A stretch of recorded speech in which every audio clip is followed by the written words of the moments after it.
Yeah, I'm just joining the meeting.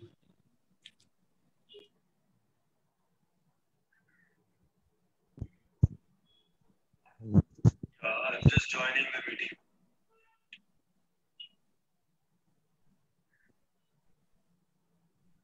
Sandeep, it has gone live now on Facebook.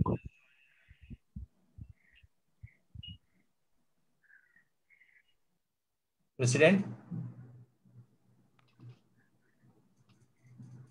Hello, President?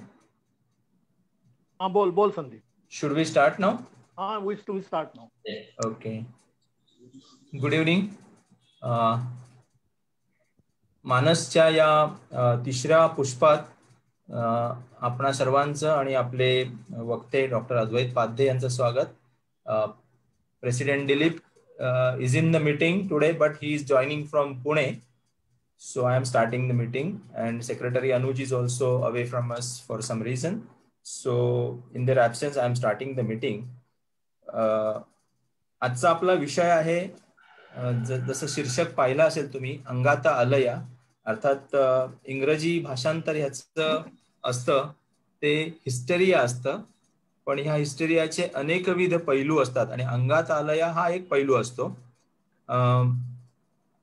आपल्या सगळ्यांना हा भाग जास्त परिचित असतं म्हणून आजचं हे शीर्षक.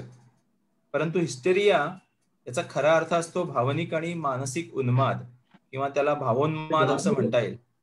आणि उन्माद म्हणजे काय तर नियंत्रण नसणे. कृपया please mute your self. I think Dilip. Okay. उन्माद म्हणजे नियंत्रण नसणे किंवा अनियंत्रित होणे. भावनांचा उन्माद जो असतो त्याला दुसरा एक शब्द आहे इंग्रजी कन्व्हर्जन डिसऑर्डर असंही म्हणतात. आणि अत्यंतिक मानसिक तणाव जेव्हा येतो माणसाला, तेव्हा त्याचं एका पर्टिक्युलर लिमिटच्या पुढे शारीरिक त्रासात अथवा हालचालींमध्ये रूपांतर होतं. अगदी त्याचा सिम्प्लिस्टिक अर्थ म्हणजे साधा अर्थ. जेव्हा मानसिक तणावाचा हा कडेलोट होतो तेव्हा वेगवेगळी लक्षणं माणसात दिसायला लागतात. आणि सायन्सने सांगितल्याप्रमाणे ही लक्षणं काय असतात तर एक्स्ट्रीम नर्व्हसनेस असतो. एखाद्या माणसाला असा पॅरालिटिक फील येतो, अपंगत्वाचा फील. काही वेळा चक्कर आणि फिट्स येणं हे खूप कॉमन लक्षण आहे, त्याला आपण मराठीत मिरगी म्हणतो. नंतर अंगात येणं हा एक खूप प्रचलित प्रकार आहे सर्वकडे, विशेषतः खेड्यांमध्ये किंवा आता नवरात्रीच्या दिवसातही आपण बघतो, अष्टमी नवमीला हा प्रकार खूप असतो. तर असे अनेकविध लक्षणं ह्या हिस्टेरियाची बेसिकली दिसतात. आणि पूर्वीच्या काळी म्हणजे 19व्या शतकापर्यंत हिस्टेरिया ही एक शारीरिक व्याधी असं समजलं जायचं आणि त्याची वेगवेगळी डायग्नोसिस तेव्हा सांगितली जायची. तो केवळ स्त्रियांनाच होतो असं म्हटलं जायचं. परंतु जसं जसं विज्ञान प्रगत झालं आणि आपल्याला समजू लागलं की हिस्टेरिया हा काही नुसता शारीरिक आजार नाही, तर उन्माद हा एक मानसिक आजार आहे. आणि जेव्हा हा उन्माद एका वरच्या टोकाला जातो तेव्हा तो वेगवेगळ्या प्रकारच्या शारीरिक गोष्टी अथवा व्याधींद्वारे प्रकट होतो. तर अशा या विषयावर आपल्याला आज मार्गदर्शन करणार आहेत आपले मानसोपचार तज्ञ मित्र डॉक्टर अद्वैत. डॉक्टर अद्वैत जे आज नवीन जॉईन झालेले असतील श्रोते, त्यांच्यासाठी त्यांची एक मी ब्रीफ ओळख करून देतो. आमच्या क्लबचेच ते आमचे सहकारी आहेत, परंतु नवीन जे आहेत श्रोते त्यांच्यासाठी डॉक्टर अद्वैत हे डोंबिवलीच्या टिळकनगर शाळेचे विद्यार्थी आहेत. आणि त्यानंतर त्यांनी त्यांचं ग्रॅज्युएशन MBBS हे सेट GS मेडिकल कॉलेजमध्ये केलं, KEM हॉस्पिटलला संलग्न असलेल्या. आणि तिथेच त्यांनी त्यांचं MD आणि डिप्लोमा इन सायकियाट्रिक मेडिसिन म्हणजे सायकियाट्री स्पेशलायझेशन जे असतं ते तिकडेच केलं त्यांनी KEM कॉलेजला. नंतर ते 3 वर्ष KJ सोमय्या मेडिकल कॉलेजमध्ये सायकियाट्री डिपार्टमेंटला लेक्चरर होते. आणि त्यानंतर त्यांनी स्वतःचं एक मानस सायकोलॉजिकल हेल्थ सेंटर डोंबिवलीमध्ये चालू केलं, जे ते आजतागायत चालू आहे. आणि ते वेगवेगळ्या पद्धतीच्या ट्रीटमेंट्स आणि उपचार तिथे केले जातात. परंतु प्रॅक्टिस बरोबरच डॉक्टर अद्वैत हे सोशल अनेक उपक्रमांमध्ये भाग घेत असतात. आणि त्यात लेखन करणं हा एक कॉमन आहे त्यांचा पैलू. त्यांनी जवळजवळ 400च्या वर लेख विविध वृत्तपत्र नियतकालिकांमधून लिहिलेले आहेत. 3 पुस्तकं लिहिलेली आहेत सायकोलॉजीच्या वेगवेगळ्या विषयांवर. आणि त्याचबरोबर ते अनेक वर्कशॉप सुद्धा घेत असतात, व्याख्यानं आणि वर्कशॉप. स्ट्रेस मॅनेजमेंट किंवा मानसिक आरोग्य या विषयावर. टीव्हीवरील अनेक कार्यक्रमांमध्ये त्यांचा सहभाग असतो. डोंबिवली IMA चे ते माजी अध्यक्ष आणि डोंबिवलीच्या म्हणजे IMA ची जी एक डायलॉग नावाचं जे बुलेटिन असतं त्याचे ते संपादक राहिलेले आहेत. त्यानंतर मनोदय ट्रस्ट जो मनोपीडितांसाठी काम करतो डोंबिवलीत, त्या ट्रस्टचे ते फाउंडर, ट्रस्टी आणि अध्यक्ष आहेत.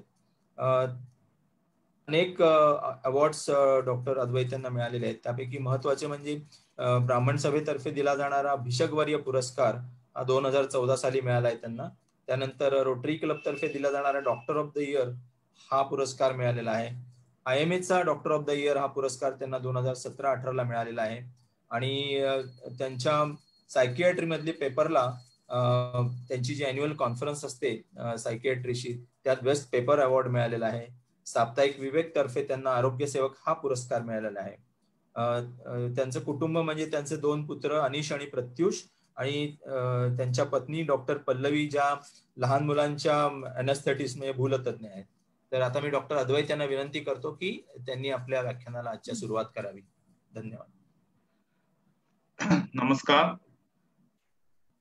आज नवरात्रीचा सध्या उत्सव चालू आहे आणि उद्या दसरा आहे. तर सर्वप्रथम तुम्हा सगळ्यांना नवरात्रीच्या आणि दसऱ्याच्या हार्दिक शुभेच्छा. नवरात्रीचा जो उत्सव आहे तो नारी शक्तीचा उत्सव किंवा स्त्री शक्तीचा उत्सव म्हणून मानला जातो. अनेक वृत्तपत्रातून किंवा अनेक संस्थांमधून तर्फे वेगवेगळ्या क्षेत्रात काम करणाऱ्या लक्षणीय काम करणाऱ्या स्त्रियांना किंवा वेगळं काही काम करणाऱ्या स्त्रियांना नवदुर्गा म्हणून पुरस्कार दिला जातो. असा हा उत्सवाचं स्वरूप आता बदललेलं आहे. परंतु तरी सुद्धा विशेषतः आजचा जो दिवस आहे अष्टमीचा, त्या दिवशीचा जो दिवस आहे त्या दिवशी अजूनही घागरी फुंकणं आणि अंगात येणं हा प्रकार कॉमन राहिलेला आहे. गावाकडे हा प्रकार जास्त असेल शहरांपेक्षा, परंतु शहरांमध्ये नसतोच असं नाही. आणि म्हणूनच जेव्हा यावेळेला विषय कोणता निवडायचा असं चर्चा चालली होती तेव्हा हा विषय मी निवडला. आताच संदीपने सांगितलं की अंगात येणं म्हणजे नक्की काय असतं ते. आता अंगात येणं या प्रकाराला आतापर्यंत आपल्याकडनं 2 प्रकारे बघितलं जातं. एक तर त्याला देवत्व दिलं जातं आणि किंवा त्याच्यामुळे त्या देवत्व आल्यामुळे मग सहानुभूती मिळते, अनेक प्रकारचा आदर मिळतो किंवा त्याच्यातून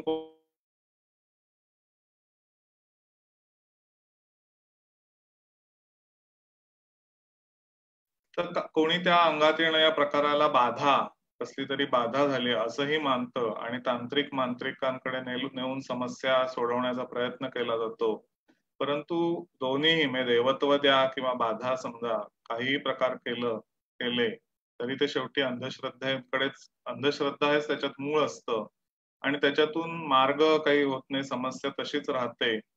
आणि कारण त्याचं जे मूळ आहे, त्याचं जे कारण आहे ते त्याच्यात समजूनच घेतलेलं नसतं. फक्त देवी येते अंगात किंवा कोणतरी अंगात येतं या दृश्य ते लक्षणावरून किंवा दृश्य गोष्टीवरून फक्त त्याला एक तर देवत्व दिलं जातं किंवा काहीतरी भूतबाधा आहे असं तरी समजलं जातं आणि त्याच्यामुळे समस्या मात्र तशीच राहते. तर नक्की अंगात येणं म्हणजे काय असतं? तर जसं मगाशी आता इव्हन संदीप मी सांगितलं की थोड्या वेळासाठी अनियंत्रित, अनिर्बंध असा भावनिक उन्माद किंवा असं भावनिक नाट्य. तर हे जे भावनिक नाट्य आहे त्याच्यामुळे अंगात येणं किंवा इन जनरल हे जे सगळे हिस्टेरियाचे आता पुढचे वेगळे प्रकार मी सांगेन, तर त्याच्यामध्ये हा नाट्य या सगळ्या ह्याच्यात अंतर्भूत असल्यामुळे ह्या ज्या सगळ्या डिसऑर्डर्स आहेत या सिनेमावाल्यांच्या आणि सिनेमा नाटकांमध्ये खूप कॉमनली दिसणाऱ्या डिसऑर्डर्स आहेत. तर हे जे अंगात येणं आहे किंवा हा जो भावनिक उन्माद असं आपण म्हणूया की हा जो भावनिक उन्माद आहे हा 3 वेगवेगळ्या प्रकारच्या डिसऑर्डर्स मध्ये कॉमनली दिसून येतो. तो म्हणजे सगळ्यात पहिलं म्हणजे जसं आता आपण बोललो हिस्टेरिकल डिसऑर्डर्स, वेगवेगळ्या हिस्टेरिकल डिसऑर्डर्स. दुसरं म्हणजे मेनिया सारख्या प्रकारामध्ये सुद्धा भावनिक उन्माद दिसून येतो. मेनिया म्हणजे आपण गेल्याच आपल्या पुष्पामध्ये आपण नैराश्याविषयी बोललो. तर नैराश्याच्या बरोबर जे अपोजिट स्टेज असते, मी त्यावेळेला सांगितलं होतं की युनिपोलर डिप्रेशन असतं किंवा बायपोलर असतं. तर त्या बायपोलर मधला एक पोल हा मेनियाचा असतो. मेनिया किंवा त्याच्यात माइल्ड स्वरूप असेल तर त्याला हायपोमेनिया असं म्हटलं जातं. त्या मेनियामध्ये काय होतं, तर या मेनियामध्ये झोप कमी लागते, झोपेची गरजच लागत नाही. झोप कितीही कमी झोपलं किंवा झोपलं नाही तरी त्या व्यक्तींमध्ये उत्साह हा अनेक अननेसेसरी अशी कामं करत असते, कोणाशी बोलते, खूप बडबड करत असते आणि त्या व्यक्तीला खूप एक प्रकारचं कोणीतरी आपण देवच आहोत असं वाटायला लागलेलं असतं किंवा देवांचे आवाज ऐकू येत आहेत किंवा कोणीतरी मोठी व्यक्ती, कोणी मोठी व्यक्ती असू दे. कारण मला माहितीये की जेव्हा मी 95 ते 98 मध्ये केईएम मध्ये काम करायचो आणि तो सगळा भाग हा परळ आणि असा भाग असल्यामुळे तिथे जे आमच्याकडे मेनियाचे पेशंट्स यायचे त्यांच्यामध्ये बऱ्याच जणांना कॉमनली वाटायचं की त्यांच्यामध्ये बाळासाहेब ठाकरे यांचा संचार झालेला आहे असं त्यावेळेला बऱ्याचदा वाटायचं. कारण त्याच्यामुळे मी असं कोणतरी थोर मोठ्या व्यक्तीचा संचार आपल्यामध्येच आहे असंही वाटत असतं आणि त्याच्यामुळे मग ती व्यक्ती अतिशय चिडचिड करत असते, त्याचं माझंच ऐकलं पाहिजे, माझंच काहीतरी करायला पाहिजे असं करत असते आणि त्याच्यातनं मग चिडचिड करणं, खर्च करणं, खूप खर्च करणं असं सगळं त्याच्यामध्ये प्रकार चालू असतो. त्यामुळे नैराश्याच्या विरुद्ध टोकाचा असा मेनियाचा प्रकार असतो. तर तिसरा प्रकार आहे तो स्किझोफ्रेनियामध्ये सुद्धा भावनिक उन्माद दिसून येतो. स्किझोफ्रेनिया याविषयी आपण नंतर बघणारच, पुढच्या काही पुष्पांमध्ये आपण बघणारच आहोत, त्याच्यामुळे त्याच्याविषयी मी काय आता बोलणार नाही. पण या 3 प्रकारांमध्ये हा भावनिक उन्माद दिसत असतो. तर हिस्टेरिकल डिसऑर्डर्स म्हणजे नक्की त्याच्यामध्ये काय काय असतात, तर आधी मुळात हिस्टेरिया हा शब्द जो आहे हा हिस्टेरस या लॅटिन शब्दावरून आलेला आणि हिस्टेरस म्हणजे युटरस आणि युटरस म्हणजे गर्भाशय. तर सगळ्यात पहिले अरिस्टॉटल नावाचा जो तत्वज्ञ होता त्यांनी सगळ्यात पहिले हे सांगितलं की वॉन्डरिंग वुंब म्हणजे स्त्रीचं जे गर्भाशय असतं ते शरीरात विविध ठिकाणी आतमध्ये फिरत राहतं आणि मग ज्या ज्या भागात ते घुसतं त्या त्या भागाला काहीतरी त्रास होतो आणि त्या त्या भागाची लक्षणं ही दिसत असतात. म्हणजे साधारणपणे ख्रिस्तपूर्व 1900 या सालामध्ये इजिप्शियन लोकांनी सुद्धा अशाच पद्धतीचं या सगळ्या वागण्यामागचं जे कारण आहे हेच सांगितलेलं होतं आणि मग त्यावेळेला जे उपचार केले जायचे ते म्हणजे तीव्र वासाचे वनस्पतीजन्य हर्बल काही पदार्थ हे नाकाला तरी लावले जायचे किंवा योनी मार्गाला तरी लावले जायचे. नंतर ग्रीक लोकांनी सुद्धा साधारणपणे इजिप्शियन लोकांप्रमाणेच विचार केला होता, फक्त त्याच्यात त्यांनी कारणं दिली होती की आणि हा स्त्रियांमध्ये जास्त स्त्रियांमध्येच होतो असं त्यांनी सांगितलेलं होतं आणि कारणं म्हणजे मूल होत नाही किंवा लग्न होत नाहीये, विधवा झालेल्या आहेत, तर अशा स्त्रियांना हा जास्त होतो. ह्या सगळ्या ताणामुळे त्यांना तो होतो जास्त असं ग्रीक लोकांनी सगळ्यात पहिले ग्रीक शास्त्रज्ञांनी सांगितलं होतं. रोमन शास्त्रज्ञांनी पुन्हा याच्याकडे वेगळ्या पद्धतीने बघितलं की हा गर्भाशयाचा विकार आहे किंवा पुनरुत्पादनात अडथळा आल्यामुळे होणारा विकार आहे. म्हणजे साधारण ग्रीक लोकांचं थोडंसं त्या लेव्हलचाच त्यांचा विचार होता. आता हा सगळा ख्रिस्तपूर्व काळातला सगळा विचार होता, पण नंतर नंतरचा जो विचार आहे 5वं शतक ते 16वं जवळ 16व्या शतकापर्यंत मग मात्र एकदम दिशा पूर्णपणे बदलून गेली की हा जो थोडासा शास्त्रीय विचार जो चालला होता त्याच्यापासून एकदम फारकत घेऊन कुठेतरी त्या स्त्रियांनी काहीतरी पापकृत्य केली असतील आणि पापकृत्य केल्यामुळे त्यांना ही भूतबाधा झाली असेल असं सगळं विचार सुरू झाला आणि मग इथून मग मंत्रतंत्र आणि प्रार्थना आणि अघोरी उपाय यांना सुरुवात पाश्चात्य देशांमध्येही झाली होती.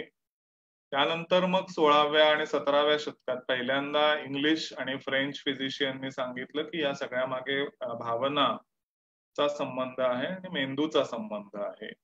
आणि मग 19व्या शतकात पॉल ब्रिकवेट यांनी सांगितलं की ही जी काही जी निराधार म्हणजे ज्याला शारीरिक असं ऍक्च्युअली काही आजार नसतो पण तरी सुद्धा शारीरिक लक्षणं दिसत असतात, तर त्याच्या मागे काहीतरी मानसिक कारणं असतात हे त्यांनी पहिल्यांदा सांगितलं. त्याला पूर्वी ब्रिकवेट सिंड्रोम असंच मग म्हटलं जायचं. आता त्याला सोमॅटायझेशन डिसऑर्डर असं आम्ही म्हणत असतो. त्याच्यानंतर जीन मार्टिन चार्कॉट या सायकोलॉजिस्टनी पहिल्यांदा या सगळ्या हिस्टेरिकल सगळे जे काही डिसऑर्डर्स होते त्याच्या उपचारासाठी सगळ्यात पहिले संमोहनाचा यशस्वी वापर केला. पियरे जॅनेट या सायकोलॉजिस्टनी या सगळ्या त्या सगळी लक्षणं असतात हिस्टेरिकल डिसऑर्डरची, त्याच्या सगळ्या लक्षणांचा अभ्यास केला. म्हणजे त्याच्यामध्ये कॉन्शियसनेस, परसेप्शन, मेमरी या सगळ्यावर कुठेतरी किंवा या पैकी कशावर ना कशावर तरी परिणाम होतो. तर या सगळ्याचा विचार केला आणि मग सुप्त मनातील त्यांनी कारण सांगितले की याच्यामध्ये की सुप्त मनातील भावनांचा उद्रेक हा किंवा त्या भावनांचा होणारा परिणाम हा याला कारणीभूत असतो असं त्यांनी पहिल्यांदा सांगितलं. फ्रॉइडने सिगमंड फ्रॉइड यांनी याच्यापासून स्फूर्ती घेतली आणि मग सिगमंड फ्रॉइडकडे त्याच काळात एक ॲना ओ नावाची, म्हणजे तिचं नंतर वर्णन करताना किंवा पेपरमध्ये त्यांनी तिचं नाव ॲना ओ असं लिहिलं, पण तिचं खरं नाव होतं बर्था पेपेनहेम असं तिचं नाव होतं आणि ती एक ऍक्च्युअली फेमिनिस्ट होती आणि तिला अचानकपणे पॅरालिसिस, दृष्टीवर श्रवणावर परिणाम झाला, बोलण्यावर परिणाम झाला. अचानक तिला बोलता येईना, ऐकू येईना, दिसेना आणि अचानक पॅरालिसिस सारखं व्हायला लागलं आणि वैद्यकीय दृष्ट्या तिला फक्त फिट्सचा म्हणजे एपिलेप्सीचा खरा आजार होता. आणि मग फ्रॉइडने तिच्या केसचा अभ्यास केला आणि तिला हा जो सगळा बाकीचे जे पॅरालिसिस आणि हा सगळा जो प्रकार होतो आहे हा हिस्टेरियामुळेच होतोय. आणि मग त्यांनी तिच्याशी खूप तिला काउचवर झोपवलं, कोचवर झोपवलं आणि तिला सांगितलं तुला मनात येईल ते मोकळेपणाने बोल, ज्याला आज आम्ही फ्री असोसिएशन असं म्हणतो. आणि मग तिच्या या सगळ्या बोलण्यातून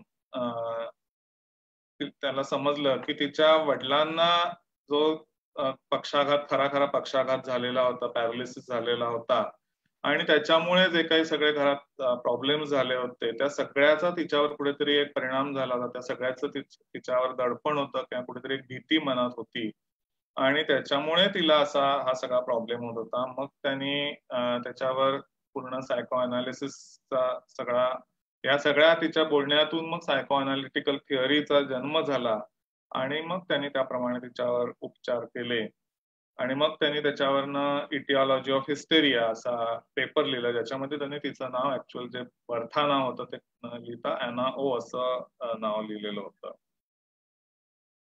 तर आता बेसिकली हिस्टेरिया हा शब्द किंवा हिस्टेरिया ही टर्म वापरली जात नाही, तर त्याच्या ऐवजी मग त्याला हिस्टेरिकल डिसऑर्डर्स मध्ये कोणत्या डिसऑर्डर्स येतात. आता त्याच्यामध्येही अनेक वेगळं वर्गीकरण झालेलं आहे की त्या ज्या कन्व्हर्जन डिसऑर्डर असा मगाशी जो उल्लेख झाला, कन्व्हर्जन डिसऑर्डरचा भाग आहे तो सोमॅटोफॉर्म डिसऑर्डर्स मध्ये आता सध्याच्या DSM मध्ये टाकला गेलेला आहे. तर उरलेल्या ज्या काही हिस्टेरिकल डिसऑर्डर्स पूर्वीच्या होत्या म्हणजे डिसोसिएटिव्ह डिसऑर्डर्स, तर त्या ज्या डिसऑर्डर्स आहेत ह्या वेगळ्या डिसोसिएटिव्ह डिसऑर्डर या वेगळ्या गटात टाकल्या गेलेल्या आहेत. पण आज आपण या दोन्हीचा एकत्रित विचार करणार आहोत. तर आता मध्यंतरी माझ्याकडे पण एक अशीच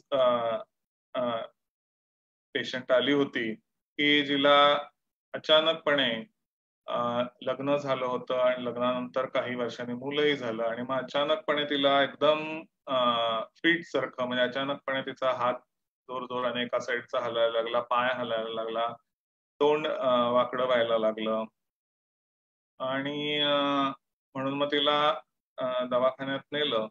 सगळं स्कॅनिंग सगळं झालं, काही त्याच्यात हे नव्हतं आणि ती फिट सारखी म्हणजे ती बेशुद्धही झाली नाही, थोड्या वेळाने ती शुद्धीवरही आली नाही, बेशुद्धच झाली नाही पण थोड्या वेळाने ती आपोआप व्यवस्थित बोलायला लागली. नेईपर्यंतच ऑलमोस्ट ती थोड्या वेळ बोलायला लागलेली होती पण मग नंतर तिला सारखा दम लागायला लागला, आपल्याला सारखा दम लागतोय असं वाटायला लागलं, किंवा मग त्या ह्याच्यात काही काही वेळेला त्या जेव्हा तिला असं सगळं व्हायचं त्या ह्याच्यात ती मग काहीही वेगळंच बोलायची, काही करायची, पण असं सगळं ते होत होतं. मग जेव्हा आम्ही नीट डिटेल हिस्ट्री घेतली, तिलाही विचारलं, तेव्हा हे सगळं होतं हे तिला आठवत होतं. जेव्हा एखाद्याला फिट येते, ऍक्च्युअल फिट येते, तेव्हा त्याचे म्हणजे जे काय होतं म्हणजे विशेषतः जी ग्रँड माल मोठी फिट येते त्याच्यामध्ये पूर्ण दोन्ही साईडचे हात आणि पाय हे याला जर्की मुवमेंट्स येत असतात आणि त्याच्याबरोबर तोंडातून फेस येतो, कपड्यामध्ये लघवी होते, अनकॉन्शियस होतो तो माणूस काही सेकंदासाठी. आणि विशेष म्हणजे हे सगळं जे होतंय हे त्या व्यक्तीला अजिबात माहीत नसतं, असं सगळं होऊन गेलेलं. फक्त मे बी त्याची सुरुवात होताना काहीतरी डोकं दुखलंय किंवा काहीतरी वेगळं संवेदना झालेली असते, परंतु त्याच्या पुढे काय होतं हे शुद्धीवर येईपर्यंत त्या व्यक्तीला माहीत नसतं किंवा शुद्धीवर आल्यावरही ते काय आठवत नाही.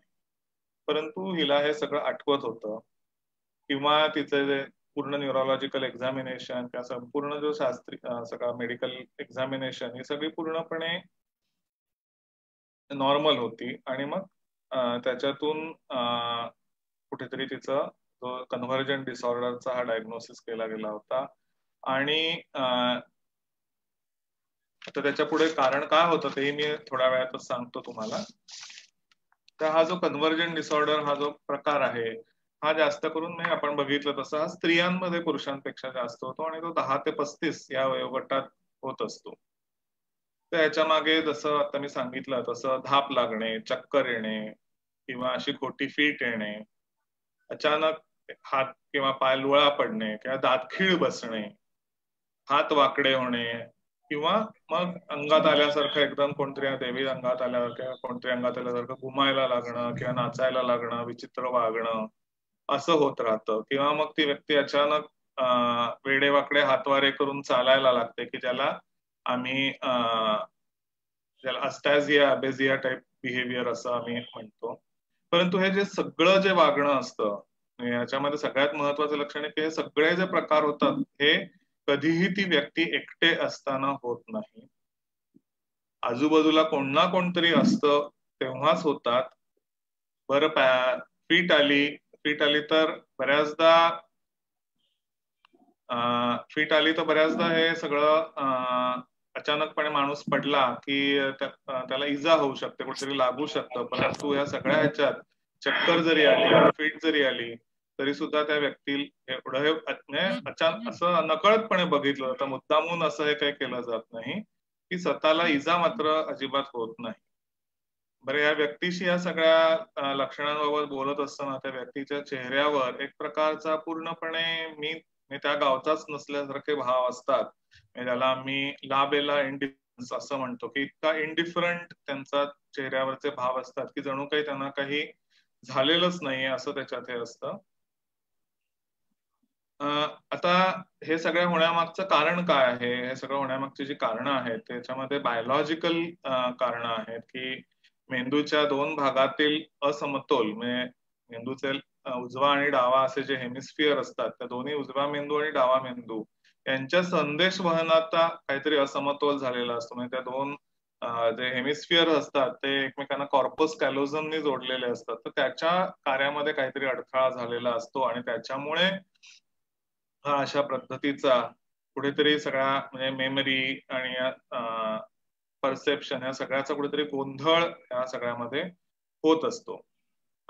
मानसिक जेव्हा कारणांचा विचार करतो तेव्हा जसं मगाशी सांगितलं की लहान वयात किंवा नंतरच्या वयात सुद्धा कुठच्याही प्रकारचा जबरदस्त शारीरिक किंवा मानसिक किंवा लैंगिक छळ झालेला असेल किंवा इतरही कोणत्या मानसिक वेदना असतील तर त्या वेदना या म्हणजे वेदना जाणवत असतात, त्या वेदनांमधनं बाहेरही पडायचं असतं, परंतु त्या सांगायच्या कशा हे समजत नसतं.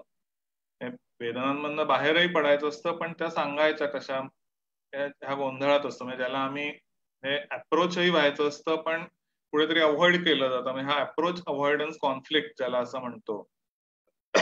किंवा काही वेळेला असंही असतं की मनात काही गोष्टी असतात ज्या हव्या असतात, काही वेळेला ह्याही गोष्टी हव्या असतात, काही वेळेला म्हणजे एकीकडे घरही घरातल्यांनाही त्रास होऊ नये असं वाटत असतं परंतु एकीकडे स्वतःच्या वेदनाही आपल्याला त्याच्यातनं बाहेर पडायचं असंही वाटत असतं.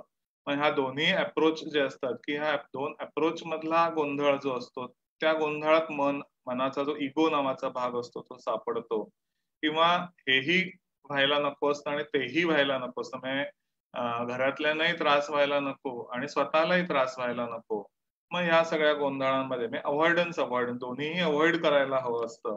परंतु ह्या सगळ्या गोंधळामध्ये मग मनाचे जे 3 कप्पे असतात, इगो, सुपर इगो, हा जो संघर्ष असतो अप्रोच, अवॉइडन्स, कॉन्फ्लिक्ट, हा ईद आणि सुपर इगो मधला असतो. आणि ह्या सगळ्यामध्ये इगो नावाचा हा जो मनाचा कप्पा असतो तो दबावाखाली येतो. मग तो ते सगळं दाबण्याचा प्रयत्न करतो. तो अयशस्वी झाला की मग ही जी सगळी मानसिक वेदना आहे ही ह्या शारीरिक लक्षणांमध्ये इगोचे डिफेन्स मेकॅनिझम वापरतो, जे संरक्षक हत्यार वापरतो, त्याला कन्व्हर्जन नावाचं इमॅच्युअर डिफेन्स मेकॅनिझम वापरतो की त्याच्यामुळे ऍक्च्युअली आजार बरा होत नाही, परंतु तात्पुरती जी या सगळ्यात एक चिंता निर्माण झालेली असते मनात ती कमी होते. म्हणजे हा प्रायमरी गेन असतो त्या व्यक्तीचा की असं सगळं होण्यामागे काय उद्देश काय असतो. तर तो हे सगळं करण्यामागे कुठेतरी तात्पुरता एक मनाला आराम मिळावा हा उद्देश असतो. आणि मग त्याच्यातनं सेकंडरी गेन्सही मिळतात की कुठेतरी मग असं सगळं झाल्यामुळे आराम करायला मिळतं. विशेषतः हे सगळं स्त्रियांमध्ये होत असतं. त्याच्यामुळे कामातून थोडे दिवस आराम मिळतो किंवा सगळे लोक विचारतात, चौकशी करतात. जो नवरा आतापर्यंत लक्ष देत नसतो किंवा सारखा मारहाण करत असतो तो अचानकपणे त्याच्यामुळे काहीतरी आपली चौकशी करायला लागतो, प्रेमाने वागायला लागतो. म्हणजे जे प्रेम असं मिळत नसतं ते अशा पद्धतीने मिळायला लागतं. तर अशा पद्धतीने कुठेतरी परंतु त्याच्यामुळे समस्या ही काही पूर्णपणे सुटत नाही आणि त्यामुळे ह्याला इमॅच्युअर डिफेन्स मेकॅनिझम असं म्हटलेलं आहे. आणि त्यामुळे ही जी थिअरी आहे ही फ्रॉइडनी मांडलेली ही जी सायको अनालिटिकल थिअरी आहे ती असते. आणि मग आपण दुसऱ्याही सीबीटी किंवा आरईबीटीच्या अँगलने विचार केला तर या सगळ्या मागे कुठेतरी इररॅशनल थिंकिंग असतं की ज्याच्यामुळे ती अँझायटी आलेली असते आणि त्या अँझायटी हँडल न करता आल्यामुळे पुढे ही लक्षणं मानसिक दबाव हा शारीरिक लक्षणांमध्ये कन्व्हर्ट झालेला असतो. आता कन्व्हर्जन डिसऑर्डर या डायग्नोसिसला येताना नेहमीच जसं मगाच्याही केसमध्ये सांगितलं की पूर्णपणे न्यूरोलॉजिकल डिसऑर्डर्स कुठची नाही ना याची खात्री करून मगच कन्व्हर्जन डिसऑर्डरच्या याला होत असतं. अर्थात काही वेळेला पेशंटचं प्रेझेंटेशन, व्यक्तीचं प्रेझेंटेशन बघूनच ते कळत असतं की याच्या हा नक्कीच कन्व्हर्जन डिसऑर्डरचा भाग आहे.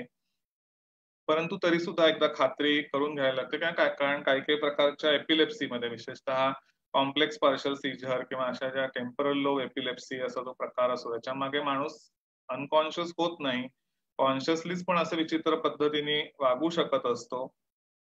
त्यामुळे ते एक असतो किंवा बऱ्याचदा नैराश्य ह्याच्या जोडीला असतं आणि त्यामुळे हे सगळ्याचा विचार करून मग उपचार करावे लागतात. मगाशी मी जी माझ्या पेशंटची केस सांगितली तिच्यामध्येही असंच होतं की कुठेतरी तिने तिच्या लहानपणी तिच्या वडिलांना तिच्या आईवर असे वेगवेगळ्या प्रकारचे मानसिक आणि लैंगिक अत्याचार करताना स्वतःच्या उघड्या डोळ्यांनी बघितलेले होते अनेकदा आणि त्याची तिला खूप मनात भीती निर्माण झालेली होती आणि त्याच्यामुळे लग्न झाल्यानंतर मग तिच्या मनात लग्न झाल्यानंतरच ह्याची सुरुवात झाली होती. हळूहळू सुरुवात व्हायला लागलेली होती, परंतु त्याचं कारण समजत नव्हतं. त्याच्यामुळे थोडंसं बरं वाटलं की परत नॉर्मल वागायची, परंतु पुन्हा काही दिवसांनी ती भीती तिच्या मनात यायची आणि मग ते धाप लागणं आणि असं सगळं ते सुरू व्हायचं. तर मग अशा ह्याच्यामध्ये उपचार हा काय असतो तर नैराश्य अँटी डिप्रेसंट औषधं किंवा अँटी अँझायटी औषधं हा त्याच्यामध्ये उपचार असतो. संमोहन हा सगळ्यामध्ये सगळ्यात चांगला, संमोहनाने अशा सगळ्या केसेस अतिशय चांगल्या पद्धतीने सोडवता येतात. आणि त्याच्याच बरोबर काही वेळेला आर्ट बेस्ड थेरपी किंवा कॉग्निटिव्ह बिहेवियरल थेरपी हे पेशंटच्या त्या व्यक्तीच्या इन जनरल सायकोलॉजिकल मेकअप जो आहे तो बघून त्याप्रमाणे ठरवता येऊ शकतं. सुशिक्षित व्यक्ती असेल तर दोन्ही जर सीबीटी एबीटी दोन्हीचा केला जातो किंवा आर्टची आवड असेल तर जास्त करून एबीटीचा वापर केला जातो. तर अशा वेगवेगळ्या पद्धतीने या ऍक्च्युअल कारणाचा जो थांग आहे तो शोधावा लागतो आणि मग त्याप्रमाणे त्याच्यावर त्या व्यक्तीचं काउन्सिलिंग, त्याच्याबरोबर फॅमिली थेरपी असा सगळ्याचा एकत्र वापर करून मग या सगळ्याचे उपचार केले जातात. जसं आता हा हिस्टेरिया हा जो शब्द आहे, त्या हिस्टेरिया शब्दावरूनच मग असं जे नाट्यमय पद्धतीने वागतात, त्या नाट्यमय पद्धतीने वागणाऱ्या सगळ्या व्यक्तींना हिस्टेरिकल पर्सनॅलिटीजना हिस्टेरिकल पर्सनॅलिटी असा शब्द आलेला आहे. अर्थात ही पर्सनॅलिटी सुद्धा जास्त करून स्त्रियांमध्ये जास्त दिसून येते. म्हणजे पुरुष हिस्टेरिकल नसतात असं नाही मला म्हणायचंय, परंतु जास्त पुन्हा स्त्रियांमध्ये दिसते. आता मगाशी मी सांगितलं की ह्याच्यात नाट्य असल्यामुळे अनेक सिनेमा नाटकांमध्ये ह्या सगळ्या डिसऑर्डर्सचा नक्कीच हे केलेलं आहे. तर आपल्या लाडक्या पु ल देशपांडे यांची अनेक नाटकं आहेत. त्याच्यामधलं जे सुंदर मी होणार हे जे नाटक आहे त्याच्यातल्या बेबी राजे ही जी व्यक्तिरेखा आहे, त्या बेबी राजे या व्यक्तिरेखेला जो झालेला असतो समस्या, ती हिस्टेरिकल असा कन्व्हर्जन डिसऑर्डरचाच तो प्रकार आहे. किंवा सत्ते पे सत्ता या सिनेमामध्ये रंजिता नावाच्या अभिनेत्रीने जी केलेली भूमिका आहे ती सुद्धा कन्व्हर्जन डिसऑर्डर आहे असं म्हणता येऊ शकेल. किंवा इंग्लिश सिनेमांचा विचार केला तर सिक्रेट ऑफ डॉक्टर किल्डेअर, हॉलिवूड एंडिंग, story of saint Therese of Lisieux असे जे काही सिनेमे आहेत त्याच्यामध्ये कन्व्हर्जन डिसऑर्डरचा दिसून येतात. आता कन्व्हर्जन डिसऑर्डरचा हा जो भाग झाला, तर याच्यामध्ये मी जसं सांगितलं की हा जो कॉन्फ्लिक्ट असतो मनाचा, तर याच्यामधून मग तो दाबला जातो, पण तो दाबला जात नाही आणि त्याच्यातनं जी चिंता निर्माण होते, मग त्या चिंतेला डिफेंड करण्यासाठी म्हणून मग कन्व्हर्जन केलं जातं. तर बरोबर असंच सगळं हे झालेलं असतं, परंतु ते कुठेतरी त्या अँझायटीला डिफेंड करण्यासाठी काही वेळेला जे डिसोसिएशन नावाचं डिफेन्स मेकॅनिझम हा इगो वापरतो. म्हणजे आपल्या मनाचे जे 3 भाग असतात, ईद, इगो आणि सुपर इगो, त्याच्यातला इगो हा कॉन्शियस मध्ये असतो, ईद आणि सुपर इगो हे बरेचदा सुप्त मनाचे भाग असतात. तर त्याच्यातला जो हा ईद असतो भाग, मग तो कुठेतरी गोंधळात पडतो आणि मग त्या ह्याच्यातनं काही वेळेला हे डिसोसिएशन नावाचं डिफेन्स मेकॅनिझम वापरलं जातं. तर डिसोसिएशन म्हणजे नक्की काय, तर असोसिएशन, असोसिएशनचा विरुद्ध शब्द आहे तो डिसोसिएशन. तर तुम्ही आताच नुकती आपल्या या लॉकडाऊन मध्ये आपण सगळ्यांनी पुन्हा महाभारत ही मालिका बघितली, तर त्याच्यामध्ये महाभारत सिरियल मध्ये जे दाखवलंय कौरव पांडवांचं जेव्हा द्रोणाचार्य त्यांचं प्रशिक्षण करत असतात त्यांच्या शाळेत, तर तेव्हा ते सगळ्यांना सांगतात की त्या झाडावर एक पोपट बसलेला आहे आणि त्या पोपटाच्या डोळ्यावर तुम्ही बाण मारायचा आहे. तर जेव्हा इतर सगळे पांडव किंवा कौरव यांना ते विचारत असतात, तेव्हा कोणी तुला काय दिसतंय समोर असं म्हटलं, प्रत्येक जण काही वेगळं उत्तर देतं. आणि जेव्हा अर्जुनाची वेळ येते तेव्हा अर्जुन सांगतो मला फक्त त्या पोपटाचा डोळा दिसतो आहे. म्हणजे काय आहे की पोपटाच्या म्हणजे अर्जुनाच्या बाबतीत काय झालेलं असतं की त्याची सगळी स्मृती, त्याचे सगळे अनुभव, त्याचा सगळा सावधपणा म्हणजे कॉन्शियसनेस आणि त्याचं सगळं जे संवेदना या सगळ्याचं जे असोसिएशन झालेलं असतं ते त्या फक्त पोपटाच्या डोळ्याशी झालेलं असतं, बाकीच्यांचं हे झालेलं नसतं. पण ह्याच सगळ्या हा जो आपले अनुभव आहेत किंवा आपल्या ज्या स्मृती आहेत किंवा आपले जे व्यक्तिमत्व आहे किंवा आपले जे सगळे संवेदना आहेत त्या सगळ्यांचं एक प्रकार एकमेकांशी असोसिएशन असतं. परंतु जेव्हा हेच सगळं डिसोसिएशन वापरलं जातं तेव्हा ह्याच्यातलाच कुठला तरी एक भाग हा डिसोसिएट होतो या सगळ्या ह्याच्यातनं आणि मग त्याच्यामुळे ह्या वेगवेगळ्या डिसोसिएटिव्ह डिसऑर्डर्स तयार होतात असं फ्रॉइडने सांगितलं. तसं मगाशी बघितलं की याही डिसऑर्डर्सचा पहिले असाच विचार झालेला होता की या सगळ्या बाधा आहेत किंवा काही वेगळं आहे, त्यामुळे सगळ्यात पहिल्यांदा म्हणजे 1646 साली पहिल्यांदा ज्या डिसोसिएटिव्ह डिसऑर्डर्स सापडल्या, परंतु 1980 साली पहिल्यांदा ह्याला मानसिक आजार म्हणून मान्यता दिली. जसं मगाशी सांगितलं की ह्याच्यावरही जॅनेट आणि फ्रॉइड यांचं काम आहे, परंतु सगळ्यात पहिल्यांदा ही जी केस डिसोसिएटिव्ह डिसऑर्डरची किंवा डिसोसिएटिव्ह आयडेंटिटी डिसऑर्डरची जी केस सांगितली ती त्याच्यामध्ये असं होतं की ती पहिल्यांदा ईव या नावाच्या महिलेची केस मार्टिन प्रिन्स नावाच्या शास्त्रज्ञांनी जर्नल ऑफ ॲबनॉर्मल सायकोलॉजी मध्ये सांगितली. तर त्या काय होतं त्या इव्ह व्हाईटची केस, तर त्याच्यामध्ये इव्ह या महिलेमध्ये 2 व्यक्तिमत्व होते. इव्ह व्हाईट असं नाव दिलं त्यांनी आणि इव्ह ब्लॅक. तर जेव्हा सकाळी ही उठायची दिवसभर, तर तिला सकाळी उठल्यावर हँगओव्हर आलेला असायचा. म्हणजे दारू पिऊन झाल्यानंतर दुसऱ्या दिवशी जो येतो तो हँगओव्हर सारखं तिला वाटायचं. मेकअप विस्कटलाय असं तिला वाटायचं, पण ऍक्च्युली असं काहीच नसायचं. काय उठल्यावर असायची ती इव्ह ब्लॅक असायची, पण दिवसभर असायची ती इव्ह व्हाईट असायची. आणि मग तिच्या संपूर्ण केसचा जेव्हा अभ्यास केला तेव्हा असं आढळून आलं की आजीने तिचं सगळं आजीशी ती खूप अटॅच्ड होती आणि मग या आजीचा ती लहान असताना मृत्यू झाला. आणि त्या काळात अशी पद्धत होती की त्या व्यक्तीच्या जो व्यक्ती गेलेली आहे त्या व्यक्तीच्या आत्म्याच्या शांतीसाठी त्या प्रेताच्या गालाचं चुंबन घ्यायचं. आणि लहानग्या इवला त्या प्रेताच्या गालाची चुंबन घ्यायला खूप भीती वाटली होती आणि ती घेतलं तिने, पण ती भीती कायमच मनात राहिली आणि ती मनात आतमध्ये तिने दाबून ठेवली आणि त्याच्यातून कुठेतरी इव्ह व्हाईट मध्ये इव्ह ब्लॅकचं व्यक्तिमत्व आलेलं होतं. आणि मग ह्याच्यावर 3 फेसेस ऑफ इव्ह असं नावाचं पुस्तकही केलेलं होतं. आणि म्हणूनच मी असं एक नाट्यमय सगळं ह्याच्यात असतं ह्याच्यात वर्णन की या डिसोसिएशनमुळे आपल्याकडे सुद्धा तुम्ही जो भूल भुलैया सिनेमा होता आलेला आहे अक्षय कुमार असलेला, शिवानी नावाची व्यक्तिरेखा आणि मंजुलिका, तर त्याच्यामध्ये सुद्धा असंच आहे की 2 वेगळी व्यक्तिमत्व असतात.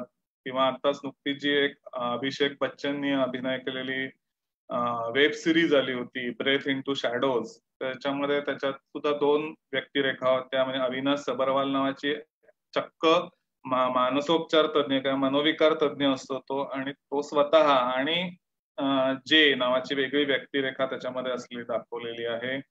सिबिल नावाचा एक इंग्लिश सिनेमा आला होता, त्याच्यामध्ये तर एका व्यक्तीमध्ये अशी 13 ऑल्टर्स आहेत, 13 व्यक्तिमत्व आहेत असं त्याच्यात दाखवलेलं होतं. रात और दिन नावाचा सिनेमा किंवा हिचकॉकचा सायको नावाचा सिनेमा, या सगळ्यामध्ये हे नाट्यमय ह्या घडामोडी होत असतात. आणि त्याच्यामुळे ही डिसऑर्डर तर मल्टिपल, म्हणजे त्याला मल्टिपल पर्सनॅलिटी डिसऑर्डर असं म्हटलं जातं. ही तर अतिशय फेमस डिसऑर्डर आहे. तर असंच माझ्याकडे पण एक केस आलेली होती की जी उर्मिला नावाची, आपण म्हणूया तिचं नाव, तर तिचं लग्न ठरत आलेलं होतं साधारण 24-25 वय झाल्यानंतर, आणि अचानक ती लहान मुलीसारखं वागायला लागली. मी माऊ आहे, माझं नाव माऊ आहे, आणि लहान मुलीसारखंच बोलायला लागली, वागायला लागली, लाड बोलायला लागली, असं सगळं व्हायला लागलं. त्यामुळे घरचे गोंधळले आणि म्हणून ते माझ्याकडे घेऊन आले. परंतु तोपर्यंत ती परत उर्मिला झालेली होती आणि परत काही वेळाने ती माऊसारखं मध्येच वागायची. विशेषतः वडील तिच्या समोर आले की ती जास्त करून अशी वागायची. आणि मग आम्ही जेव्हा पूर्ण हिस्ट्री घेतली त्यानंतर तिच्याशी पण बोललो. म्हणजे आम्ही त्यावेळेला केमिकल हिप्नॉसिसचा वापर केला.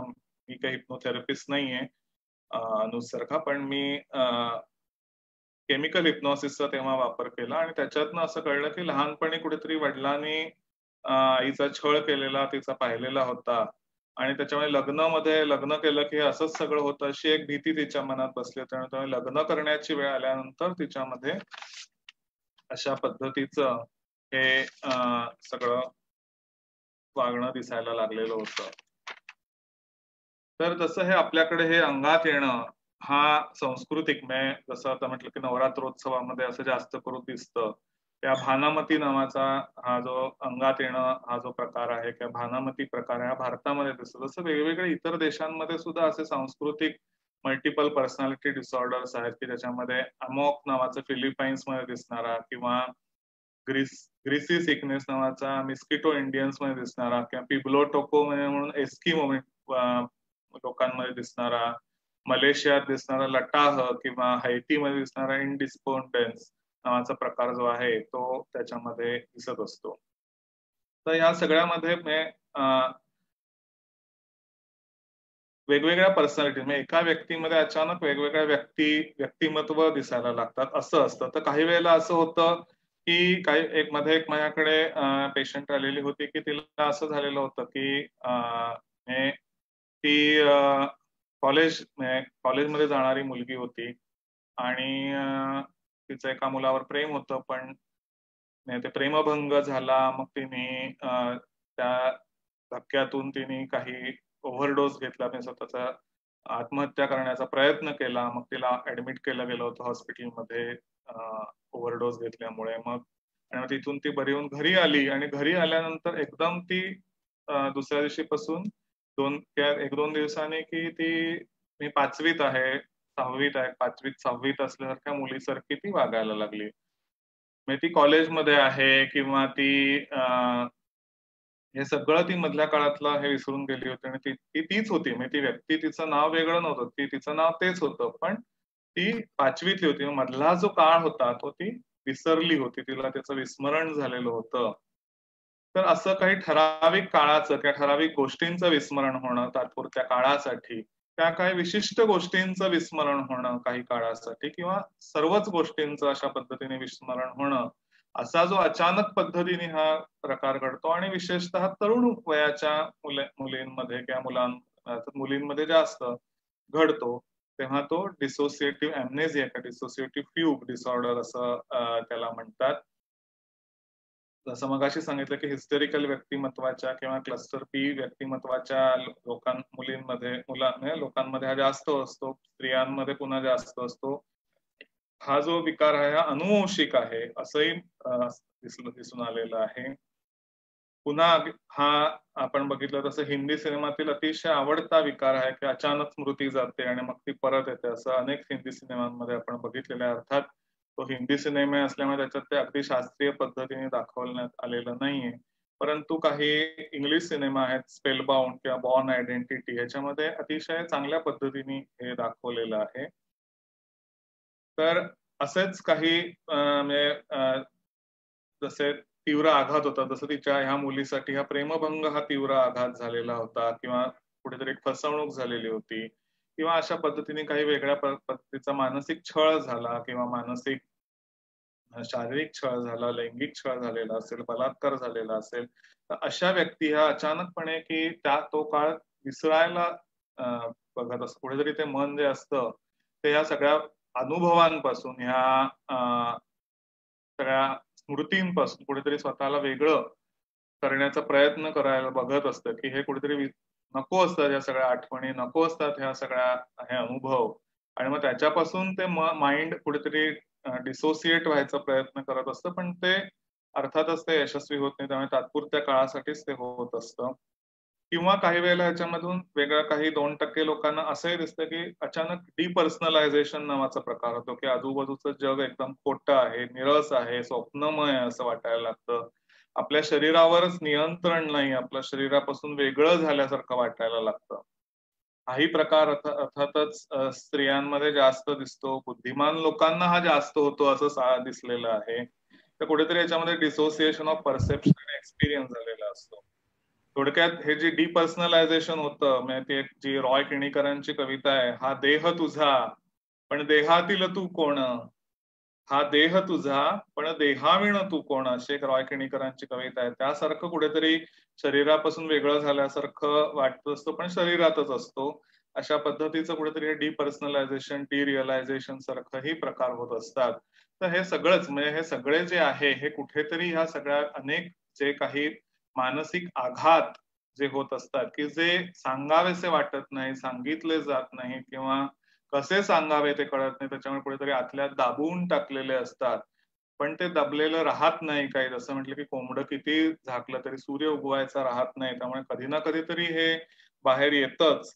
आणि मग ते अशा पद्धतीने फक्त ते मग जेव्हा अति दाबण्याचा आपण प्रयत्न करतो तेव्हा ते चुकीच्या पद्धतीने बाहेर येत असतं. आणि मग ह्या सगळ्या ह्याला हा विशेषतः डिसोसिएटिव्ह डिसऑर्डर्स जे आहेत, विशेषतः आता पहिली जी मल्टिपल पर्सनॅलिटी किंवा डिसोसिएटिव्ह आयडेंटिटी डिसऑर्डर सांगितली, त्याच्यामध्ये तर हिप्नॉसिस, संमोहन हाच त्याच्यातला मेन थेरपी आहे. परंतु त्या समूहामध्ये काय केलं जातं, अशी जी वेगवेगळी व्यक्तिमत्व आहेत, समजा एखाद्यामध्ये 2 व्यक्तिमत्व असतील, 3 असतील, 4 असतील, जसं सिबिल मध्ये दाखवलं 13 व्यक्तिमत्व होती, तर अशी ही सगळी व्यक्तिमत्व मग एकत्र करण्याचा आणि मूळ व्यक्तिमत्वात त्यांना परत आणण्याचा प्रयत्न हा संमोहनाद्वारे केला जात असतो.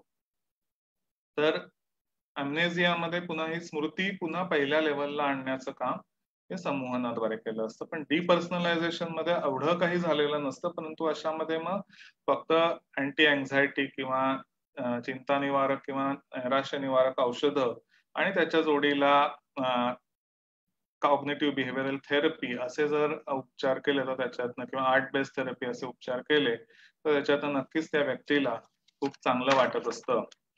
तर अशा पद्धतीने ह्या वेगवेगळ्या ह्या सगळ्या हिस्टेरिकल डिसऑर्डर्स आहेत की ज्याच्यातनं असं वेगवेगळ्या पद्धतीचं भावनिक नाट्य हे आपल्याला वेगवेगळ्या पद्धतीने बघायला मिळत असतं. म्हणजे थोडक्यात काय आहे की ही भावनिक सगळे ज्या अनुभव असतात, जे आलेले वाईट अनुभव आलेले असतात, तर ते कुठेतरी आतमध्ये दडपले जातात आणि मग ते दडपलेल्यामुळे मग पुढे असं हे होत असतं. तर आणि या सगळ्यासाठी आणि हे जास्ती करून जे अनुभव आहेत किंवा जास्ती करून अशा घडणाऱ्या गोष्टी आहेत ह्या विशिष्ट म्हणजे लैंगिक छळ किंवा लैंगिक जे वाईट अनुभव येतात त्याच्यातनं आलेल्या दिसून येत असतात. म्हणजे की आणि विशेषतः हे जे सगळा सेक्शुअल अब्यूज जो होत असतो किंवा शारीरिक छळ होत असतो हा जवळच्याच व्यक्तीकडून होत असतो हे आता सिद्ध झालेलं आहे. आणि म्हणूनच ह्या सगळ्याचा विचार करता आणि जसं बघितलं की हा सगळा जो प्रकार होतो हा स्त्रियांमध्ये जास्त होत असला की पुरुषांमध्येही होतो. म्हणजे फ्रॉइड हा पहिला सायकोलॉजिस्ट होता की ज्याने पहिल्यांदा सांगितलं की हिस्टेरिया हा फक्त स्त्रियांमध्ये होणारा विकार नाहीये, हा पुरुषांमध्येही होतो.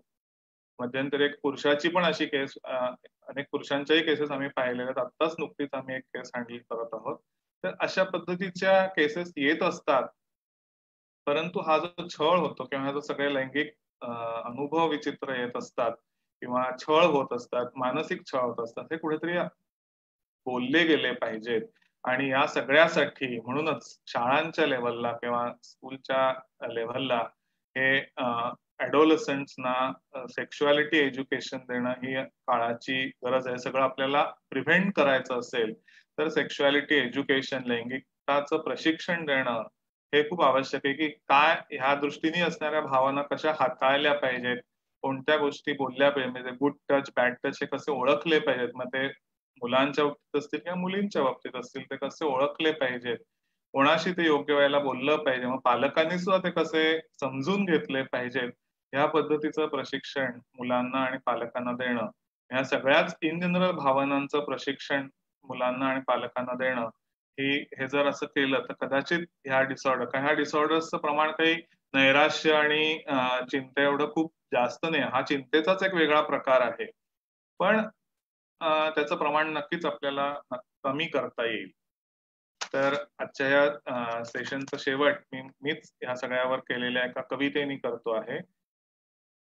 होतात अनाघात आघात, होतात अनाघात आघात, दडपून कसे राहतील मनात, दडपून कसे राहतील मनात, प्रकटतात मग तनावर्तनात, प्रकटतात मग तनावर्तनात, जाणवून देतात जेव्हा येतं अंगात, जाणवून देतात जेव्हा येतं अंगात, शोधावी लागते मग जागा दुखरी, शोधावी लागते मग जागा दुखरी, घालून आस्थेच्या हळुवार फुंकरी, घालून आस्थेच्या हळुवार फुंकरी, नेऊन जाणीवेच्या पैलतिरी, नेऊन जाणीवेच्या पैलतिरी.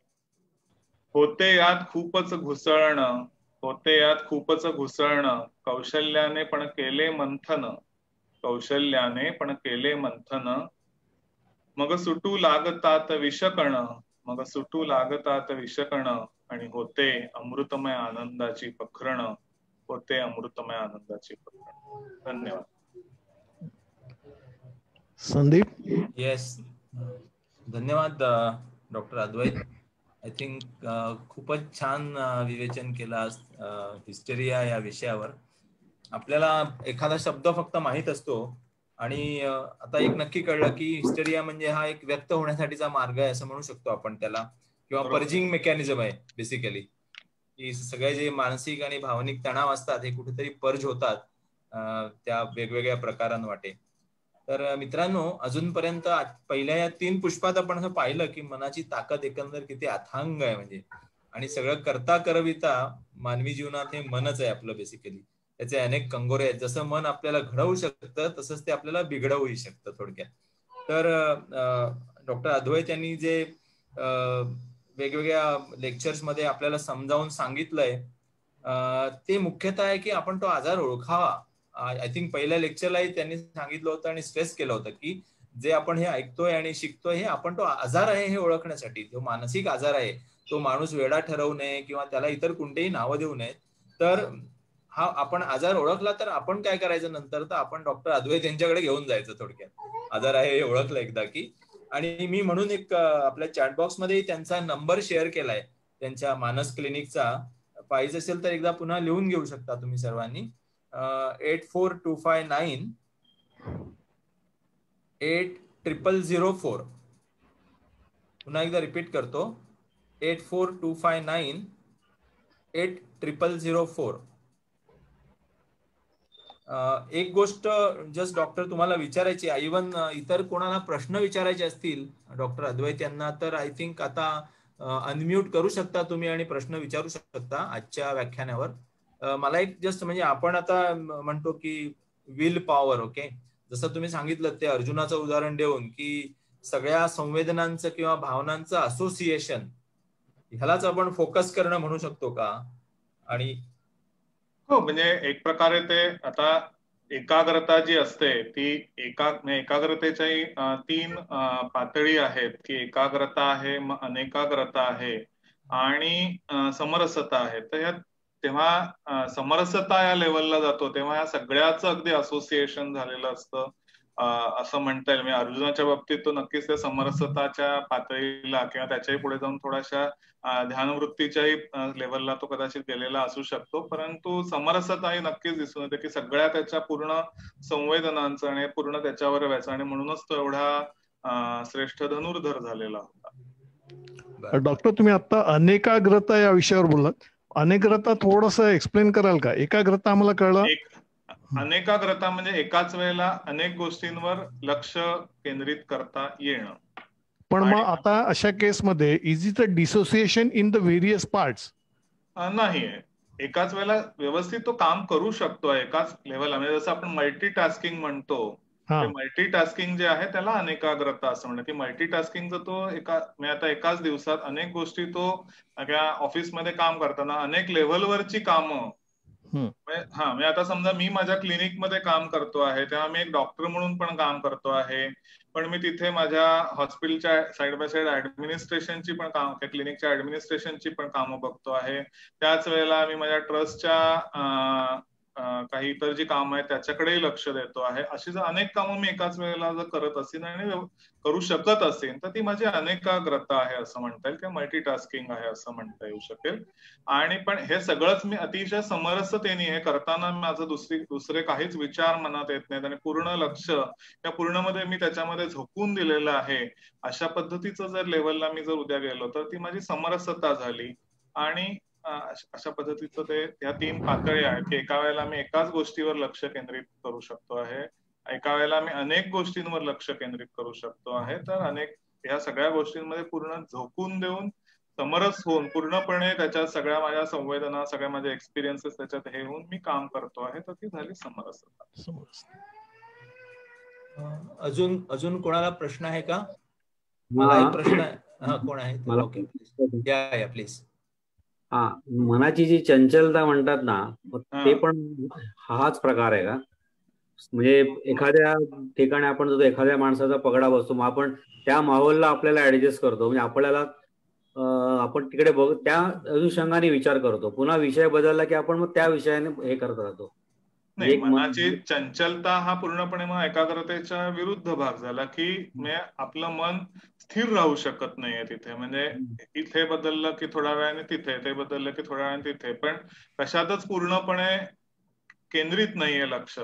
अशा पद्धतीने असेल तर ती मनाची चंचलता झाली की थोडा वेळ ही गोष्ट केली, कंटाळा आला, ती गोष्ट केली, 2 मिनिटातच कंटाळा आला, पुन्हा तिसरी गोष्ट केली. पण एवढं सगळं करून काहीच साध्य कुठचंच काम धड नीट झालेलं नाही. एक ना धड भराभर चिंध्या असा जो प्रकार होत असेल तर ती मनाची चंचलता. कॉन्सन्ट्रेशन फोकस होत नाही एका ठिकाणी. हो. मला एक अजून अच्छा डॉक्टर रत्नाकर तुम्हाला विचारायचं आहे का? हो, एक प्रश्न विचारा.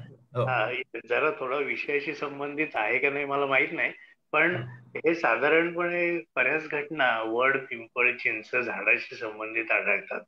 त्या काही त्यांचे सर्टन पेरिफेरी मध्ये गेल्यानंतर त्या व्यक्तीला काही त्रास होतो, हा पण एक भ्रम किंवा सायकोलॉजिकल इफेक्ट आहे. हा पण एक कारण कसं आहे की ह्या वर्षानुवर्ष ऐकलेल्या गोष्टी असतात. आता जसं मगाशच्या काही केसेस मध्ये मी सांगितलं त्याच्यामध्ये जे होतं की कुठेतरी म्हणजे आता वडिलांना पक्षाघात पॅरालिसिस झालेला होता हे तिच्या डोळ्यासमोर होतं. त्याच्यामुळे तिला जेव्हा ताण असह्य झाला तेव्हा तिच्या मनाने सुद्धा पॅरालिसिस कडेच जाण्याचा मार्ग हे केला होता. तसंच म्हणजे जशा कुठेतरी आपल्या ह्या ऐक्यू गोष्टी की पिंपळाकडे गेलं की हे असं होतं, तिथे भूत बसलेली असतात. हे जे ऐक्यू सगळं अंधश्रद्धा किंवा ह्या सगळ्यांना आलेला ऐक्यू जी माहिती आहे तर ती माहितीचा पगडा कुठेतरी मनावर असतो आणि त्याच्यामुळे मग तिथे गेल्यानंतर तसे एक्सपिरियन्सेस येऊ शकतात. Okay sir, thank you. I think याच्यात एक म्हणजे मला आता कोकणातले जे लोक असतात विशेषतः उकडे, तर कोकणातलं वातावरण तुम्ही बघितलं जेव्हा आता सध्या तर लाईट्स बऱ्याच ठिकाणी आहेत, पण काही ठिकाणी जिकडे लाईट्स नसतात, भयान वातावरण असतं, तिकडे ही पिंपळाची आणि झाड असतात, त्यांचा खूप आवाज येतो पानांचा वगैरे. ओके, म्हणजे याच्याशी काही संबंध असू शकतो की ते पिंपळावर बरोबर आहे. हो बरोबर आहे. हो मी आता ती झाडं एवढी मोठी पसरलेली असतात, मोठी प्रचंड महावृक्ष असतात ते, आणि त्याच्यामुळे त्या वातावरणाचा तो कुठेतरी परिणाम असतो तो. पण मला एक काय प्रश्न विचारायचा आहे की आता आपल्याला माहिती आहे इकडे की समजा आता आपण महाराष्ट्रात आहोत, तर अष्टमी नवमीच्या दिवशी माहित आहे की ही एक वेळ आहे की ज्या दिवशी अंगात येतं त्या पर्टिक्युलर व्यक्तीच्या. ओके, पण समजा हीच व्यक्ती मी आता दुसरीकडे नेली, ओके, जिकडे असा काहीच एखादा प्रसंग किंवा असा सण नसेल, जिकडे हा अंगात येणं हा प्रकार त्या व्यक्तीला नाही शक्य झाला, तर ती व्यक्ती मग कशी व्यक्त होऊ शकेल? म्हणजे ती दुसऱ्या प्रकारे होईल की हाच प्रकार तिकडे करू शकेल ती? आता कसं असेल की तो मूळचा जो आतला जो भावनिक जी वेदना आहे ती जर हे झालेली नसेल तर ही केवळ अष्टमीला म्हणजे कुठेतरी जसं आपण म्हणतो की अष्टमीचं जे होतं की एक हे होतं म्हणजे त्या वातावरणाचा परिणाम म्हणून किंवा तसं ते करायचं हे काय म्हणतो कल्चरल वातावरणाचा परिणाम म्हणून त्या दिवशी होतं.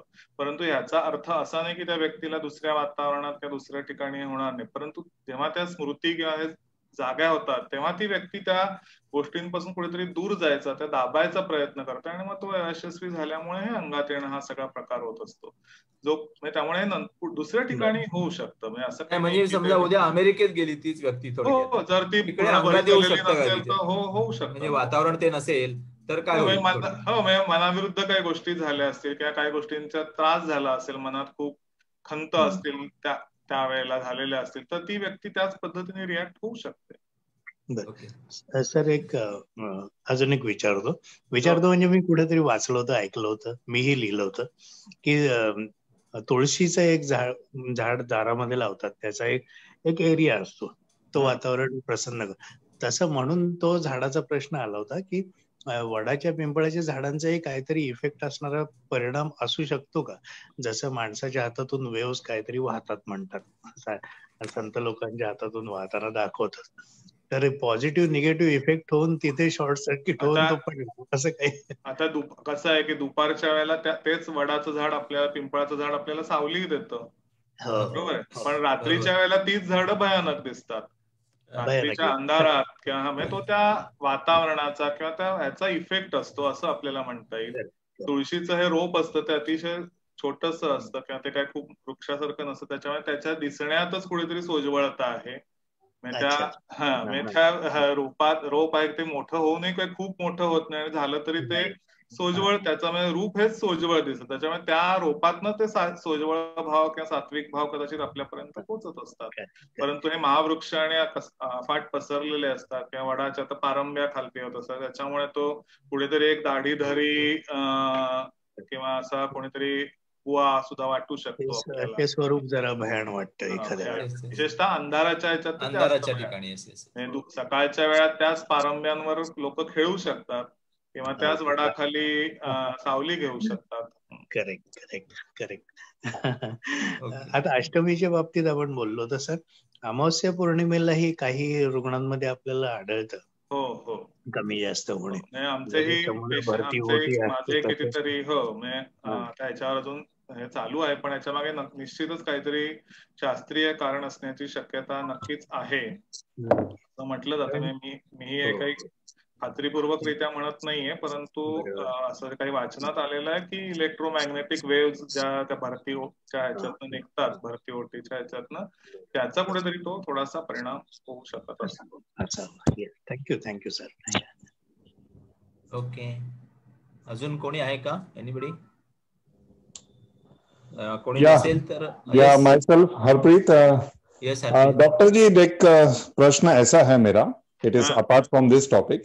Now we are entering again the new phase of the corona. अभी जैसे कि हम लोग उबर के आ रहे हैं, बहुत से लोग अभी बैक टू वर्क पे आ रहे हैं. Now there is some part is going on with the children. They are already in the quarantine at the home. They are doing everything. अगर अचानक से ऐसा phase आ जाता है, there is an opening of the schools and colleges, what will be the psychological effect of the children now and the parents? अभी अचानक तो schools तो नहीं खुलने वाले हैं, पहली ये तो बात है कि नहीं, कभी भी एक टाइम ऐसा आ जाएगा कि कहीं ना कहीं तो इसको आना ही पड़ेगा. On the track. हाँ, तो वैसा तो आना ही है. तो लेकिन कैसा है कि वो तभी हमको एक तैयारी रख के रहना पड़ेगा कि क्योंकि बच्चे जो अभी जो एडल्ट्स है वो भी पूरी तरह से हमेशा बोलते वक्त एक दूसरे के साथ रहते वक्त सोशल डिस्टेंसिंग और ये जो मास्क पहनना एकदम स्ट्रिक्टली करते ही है, ऐसा नहीं है. कभी कभी अचानक जो हमारा पुरानी आदतें है वो उभर के आ ही जाती है. तो बच्चे तो ऐसा नहीं करने वाले हैं, तो थोड़ा सा उसकी वजह से होगा ही ऐसा नहीं, लेकिन शायद हो भी सकता है कि क्योंकि अमेरिका है, इसमें भी जब स्कूल खुल गए तो वापस उनमें उधर कोरोना का ये बढ़ गया, न्यू वेव आ गया उनमें. न्यू वेव आ गया.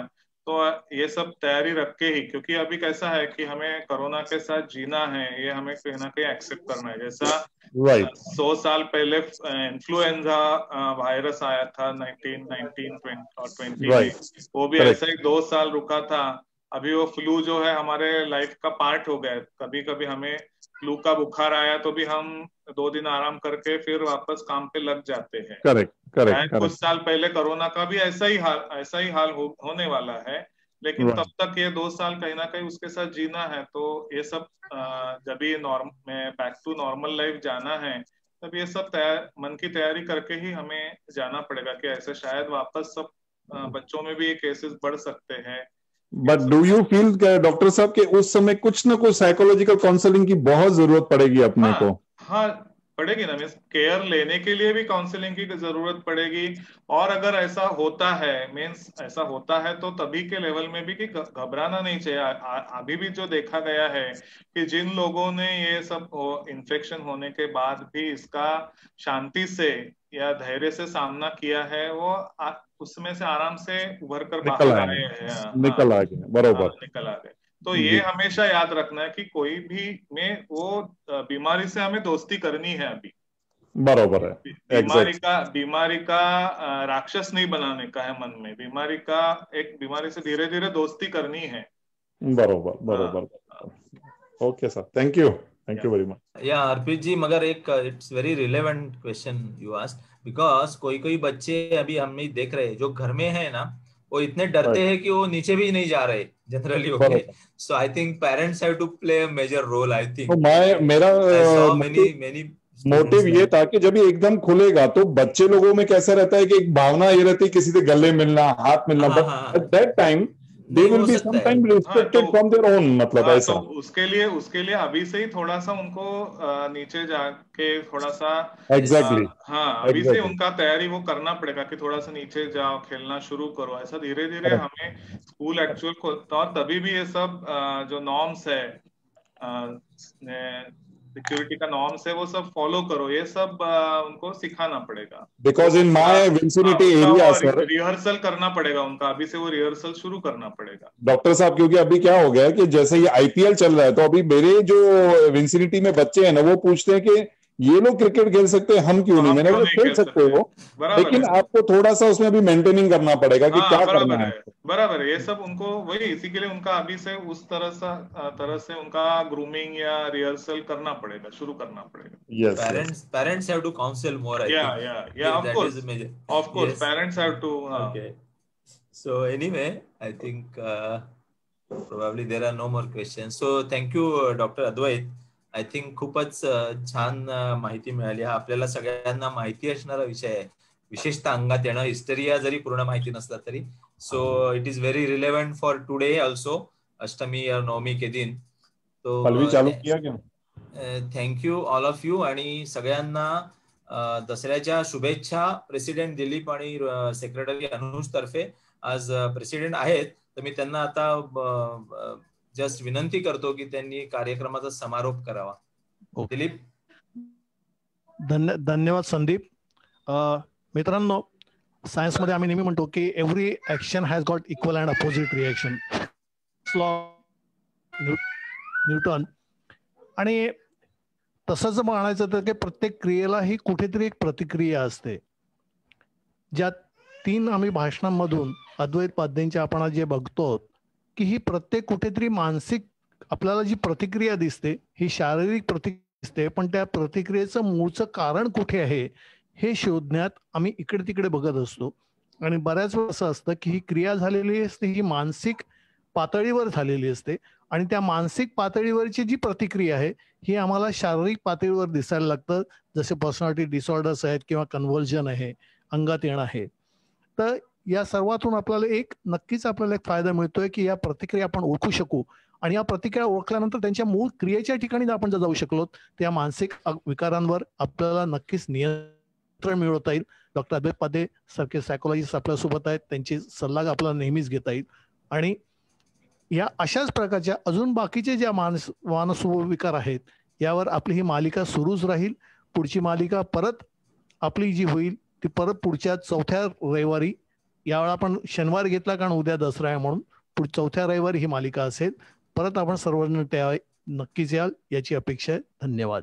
आणि आता हा कार्यक्रम आपण आज इथे संपवतोय. आज टेक्निकल प्रॉब्लेम्समुळे आपण आज लकी ड्रॉ घेऊ शकलेलो नाही, पण याचं बक्षीस आपण पुढच्या मालिकेत आपण नक्कीच त्यात सुद्धा आपण हे ऍडिशन करूया.